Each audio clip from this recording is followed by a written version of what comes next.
Question number 10. Two poles of equal heights are standing opposite each other on either side of the road, which is 80 meter wide. From a point between them on the road, the angle of elevation of the top of the poles are 60 degree and 30 degree respectively.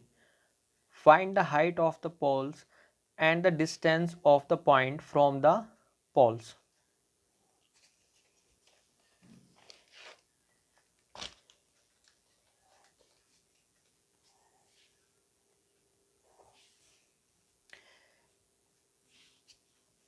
Equal height के दो पोल हैं। ये कोई road है और road के either side दोनों तरफ दो पोल खड़े हुए हैं। रोड की चौड़ाई यहाँ पर है 80 मीटर और यहाँ पर रोड पर कोई पॉइंट ले लेते हैं कहीं पर भी, वहाँ से उस पॉइंट से एक पोल्स के टॉप पर एक एलिवेशन एंगल बनता है और ऐसे ही उसी पॉइंट से दूसरे पोल के टॉप पर एक एलिवेशन एंगल बनता है।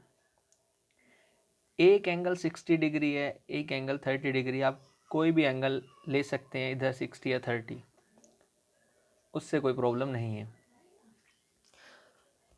हमको एक तो बताना है हाइट ऑफ द पोल्स जो कि इक्वल है, और इस पॉइंट से यहाँ तक क्या डिस्टेंस है इस पोल की, और इस पॉइंट से फिर यहाँ दूसरे पोल की क्या डिस्टेंस है वो हमें बताने हैं।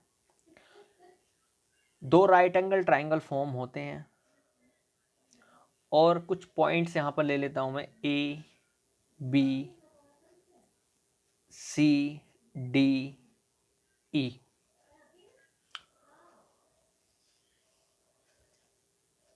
Ratio of angles P B P H H B. सबसे पहले यहाँ पर जो डिस्टेंस है डी सी, मैं मान लेता हूँ कि ये कोई एक्स मीटर है। Let distance D C is equal to x, और जो बची हुई डिस्टेंस होगी बी सी वो 80 माइनस एक्स हो जाएगी। Then P C is equal to 80 minus x. तो यहाँ से यहाँ तक ये मैंने x मान लिया है और ये इसको 80 माइनस एक्स मान लिया है।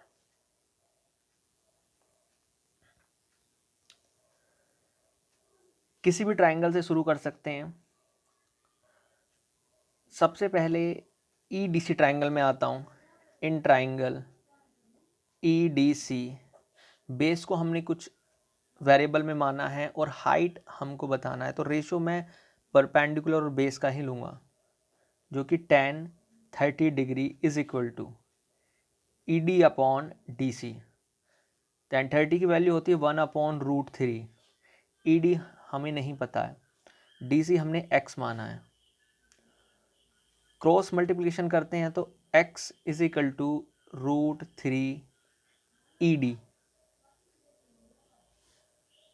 तो x की वैल्यू इस फॉर्म में आ गई है, इसे मैं इक्वेशन 1 मान लेता हूँ।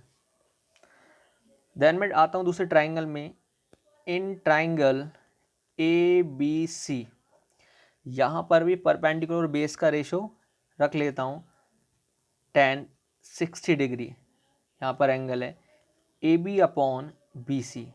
tan 60 की वैल्यू होती है √3, ए बी हमारे पास नहीं है, ठीक है, और बी सी है 80 माइनस एक्स।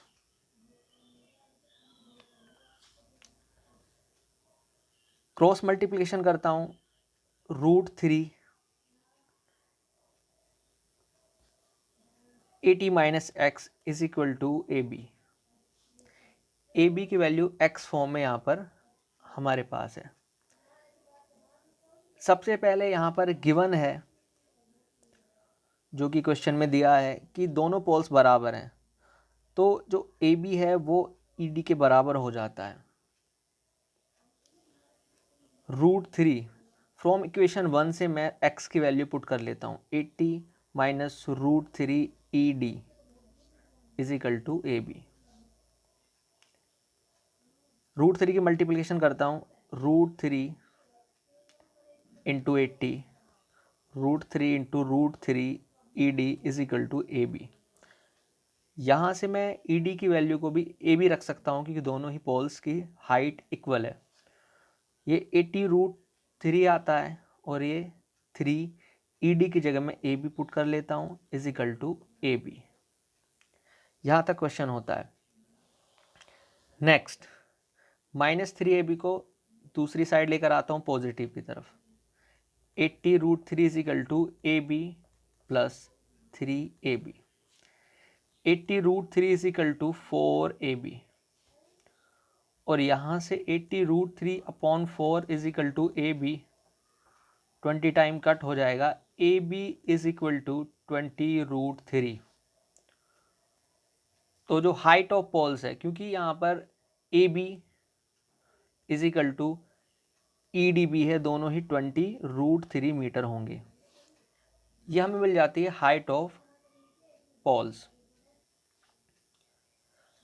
अगेन हमको बताना है कि DC की वैल्यू क्या है, क्योंकि उसने पूछा है क्वेश्चन में कि इस पॉइंट से बिटवीन जो पॉइंट है रोड पर, वो आइदर साइड जो पोल्स हैं उनके बीच क्या डिस्टेंस है। तो इसका मतलब DC और BC क्या है।